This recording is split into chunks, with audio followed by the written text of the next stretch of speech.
Welcome back. Thank you for staying with us here on Midday Kentucky. It is, of course, that time of year. Some of us shop till we drop, while others find time to give back. We wanted to bring in Dr. James Stillwell today to help us find our way through the maze of charitable activities. Thank you for coming in today. Great to be here. Thanks. So I know, like we said, a lot of us shop till we drop, but most of us are also looking for a way to give back. Why specifically this time of year do we seek that? Well, one reason might be because it's the end of the year. Oh, okay. And so you look back on the past year, how have I been blessed? So how am I grateful in my life, and how can I turn that around and bless others? And how should we know where we should give back? Should we be looking for one organization to give to, or a bunch of different ones? How do you know what to do? Well, one way is just to check in with your own heart. Where have I been really touched? What has really changed my life? What's meant a lot to me over this past year or over my whole lifetime? And that'll give you a guide. If you have a problem with that, go to other people and ask for their input. All right, so once we kind of narrow it down to maybe certain initiatives that we want to get involved in, there's still a lot of confusion about how to navigate through that. Do you have any examples for us, or how we should take action? Well, confusion sometimes comes into play because you wonder, what is the efficiency of this particular program? Or do they have good ethics? Is it something I really believe in and I could give to with a good conscience? And where can I get the most bang for my buck in terms of my monetary giving? And there's a wonderful website I wanted to share with everyone called givewell.org. Okay. And later today I want to put this on my Facebook page.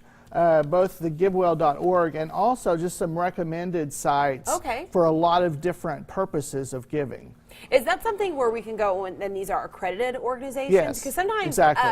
I'm surprised to find out the percentage of donations that actually go to the cause and some go to keeping it going, right? Yeah, Nick Kristof of the New York Times, he's constantly going around the world finding where you can get the most bang for your buck, the most efficient use of your money to do the most good in the world. And this list came from Mr. Kristof. And so he publishes it annually in the New York Times of where can you do the most good with your giving. And so I want to share that with people as well.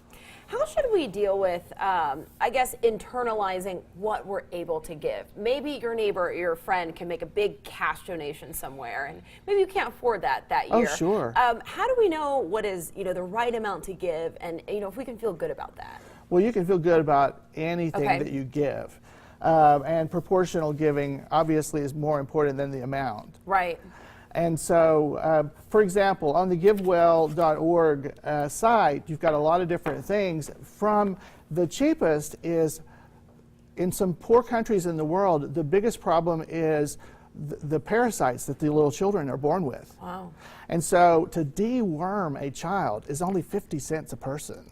Wow, okay. And so to know that, and to know I can make a huge difference with just a little bit of money, that's just one example. Well, it sounds like a wonderful resource to reach out to. What about if giving cash isn't in the cards this season? So if you just have no cash at all, and you're struggling just to pay your rent, then that's a different issue. And so you want to go to not monetary giving, but giving of my time. Okay.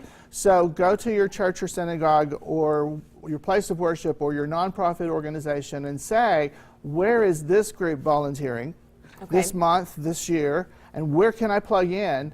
And again, go to those places that have the most for your own heart. What means a lot to you? For example, if it's dogs, an animal shelter might be where you give your time.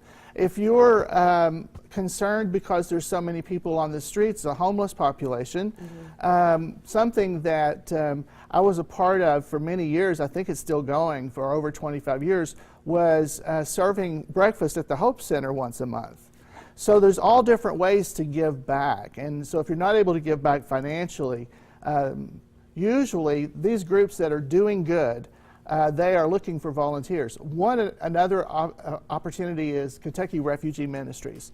So there are people from all over the world who are fleeing war, and those kind of situations, and they're here in Lexington, and you could make them feel welcome, help them to find a job, help them to find a place to live, and those kind of things. Well, we really appreciate you coming in to tell us all about that, and you're posting the link to that website I will do on your that later Facebook today. page. All right, perfect. We have all the information up on the screen right now. Go over and like Dr. James Stillwell Ministries on Facebook for all this important information.